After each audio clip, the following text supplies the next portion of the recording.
नमस्कार, मैं नेहा जोशी। आप देख रहे हैं द फैक्ट इंडिया। राजस्थान की सभी सीटों पर वोटिंग हो चुकी है। जयपुर के अलावा बांसवाड़ा, डूंगरपुर की भी वोटिंग अब हो चुकी है और समझा यहाँ ये भी जा रहा है कि बांसवाड़ा, डूंगरपुर में पब्लिक ट्रांसपोर्ट की भारी कमी है। कई इलाकों में पानी की कमी का मुद्दा बना हुआ है। ट्रेन अभी तक नहीं पहुंची है, ये भी मांग जारी है। रोजगार के लिए लोग गुजरात जाते हैं। गांव में बूढ़े, बुजुर्ग और बच्चे ही दिखते हैं। कुपोषण के आंकड़े भयावह हैं, लेकिन नेता ऐसा नहीं मानते हैं। पहाड़ों और जंगलों के बीच बसे लोगों तक बुनियादी सुविधाएं नहीं पहुंच पाती हैं, लेकिन ये किसी को वोट करने या न करने का आधार नहीं बन पाया है। उसके दूसरे पैमाने हैं। इलाके में आपको सभी घरों पर जय श्री राम का एक जैसा स्टिकर दिखता है। सनातन धर्म समिति नाम की संस्था ने अभियान के दौरान ऐसा किया है। पूरा डूंगरपुर भगवा झंडों से पटा हुआ है। वहीं ईसाई मशीनरियों ने भी इलाके में अपनी पहुंच बढ़ाई है। तो आपको बता दें कि उभरती हुई पार्टी भारत आदिवासी पार्टी ने दमखम के नेताओं में दोनों नेताओं की चुनौतियां बढ़ा रखी हैं। इसलिए भाजपा को दिग्गज कांग्रेसी नेता महेंद्रजीत सिंह मालविया को अपने पाले में लाना पड़ा और कांग्रेस को बाप को समर्थन देना पड़ा। ये बाप के लिए बड़ी बात है कि बांसवाड़ा का ये चुनाव आदिवासी अस्मिता, आत्मसम्मान और दबदबे के केंद्र पर हो रहा है। मुद्दे गौण रहे, समीकरण हावी। आदिवासी पार्टी ने इस चुनाव को पहचान के संघर्ष और सवाल पर लड़ा है। भाजपा नेताओं के संविधान बदलने के बयान से बात को संजीवनी दी है। आदिवासी आबादी में ये बात मजबूती से फैली और फैलाई भी गई है कि भाजपा आरक्षण को समाप्त कर देगी। बाप को इसका फायदा मिलेगा। भाजपा ने स्थानीय स्तर पर दमदार नेता की कमी भापी है और महेंद्रजीत सिंह मालविया को लेकर आई है।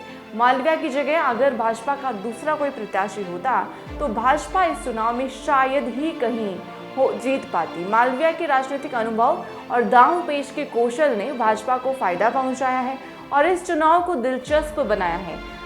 गैर आदिवासी वोट का बड़ा हिस्सा उनके पक्ष में लामबंद भी है। आदिवासी वोटरों में ठीक ठाक सिंधमारी से वे खुश होंगे। हालांकि मालविया के भाजपा में आने से स्थानीय स्तर पर भारी नाराजगी थी। अंदर खाने विरोध और विद्रोह दोनों ही हो रहा था, लेकिन मुख्यमंत्री भजनलाल शर्मा ने कैंप करके स्थिति संभाली। कन्नी काट करने वाले नेताओं को ये तक कहा कि मैं सबके बूथ और इलाके को वोट देखूंगा। संदेश साफ था कि बेमन से सही नाराज कार्यकर्ता भी लगे। पोलिंग बूथ पर इसका असर भी दिखा। मालविया ने भाजपा में जाकर बड़ा रिस्क लिया है। वे चुनाव नहीं जीते तो ये बड़ा झटका होगा, लेकिन जीते तो दिल्ली में उनके लिए बड़ी राह खुलेंगी। और बालोतरा से भी अगर हम बात बताएं कि किस तरह से वहाँ के इलाके में क्या कुछ हालात हैं, तो कुपोषण से दूर करने और बाकी सुविधाओं के लिए प्रयास करने की ज़रूरत वहाँ पर दिखाई देती है। राजकुमार रोध के पास खोने को कुछ नहीं है, लेकिन पाने को पूरा जहान है। विधानसभा चुनाव में पार्टी ने लोकसभा क्षेत्र में से 1 सीट जीती है और 4 सीटों पर दूसरे नंबर पर रही है।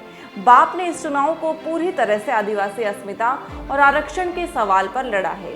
कतारों में खड़े वोटरों के जहन में आरक्षण बचाना सबसे बड़ा मुद्दा था।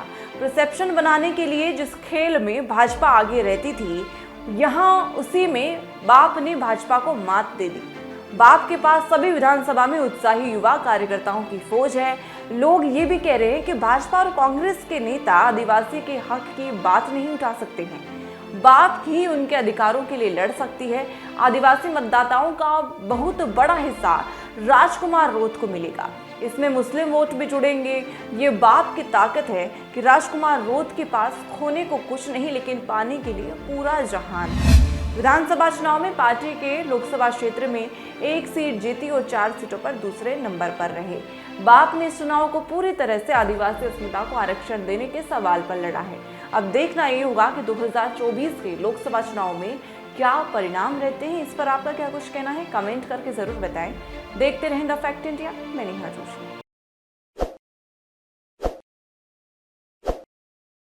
ताज़ा खबरों के लिए विजिट करें द फैक्ट इंडिया की वेबसाइट और डाउनलोड करें द फैक्ट इंडिया ऐप।